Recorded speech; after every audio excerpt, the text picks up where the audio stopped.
Beda keyakinan, Ibunda akan gelar tahlilan untuk Laura Anna. Jenazah Laura Anna sudah dikremasi. Keluarga yang ditinggalkan terus mengirimkan doa serta mengenang Laura Anna. Begitu juga dengan sang bunda, Amelia Adelenyi. Meski berbeda keyakinan, sang bunda tetap akan menggelar tahlilan di kediaman Laura Anna. Begitu banyak kenangan yang masih diingat Amelia soal Laura Anna. Setiap harinya, Amelia yang mengurus hingga maut menjemput Laura Anna.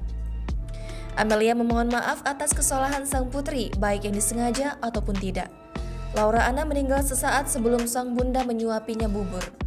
Saat itu Amelia yang baru memberikan madu untuk Laura Anna keluar kamar untuk menyiapkan sarapan sang anak. Akan tetapi, saat dirinya kembali, kondisi Laura Anna sudah terdiam dan tak sadarkan diri. Amelia Adelenyi mengatakan abu tulang Laura Anna yang sudah dimasukkan ke dalam guci akan dibawa pulang terlebih dulu selama 40 hari. Sisa dari abu tersebut akan dilarung ke laut.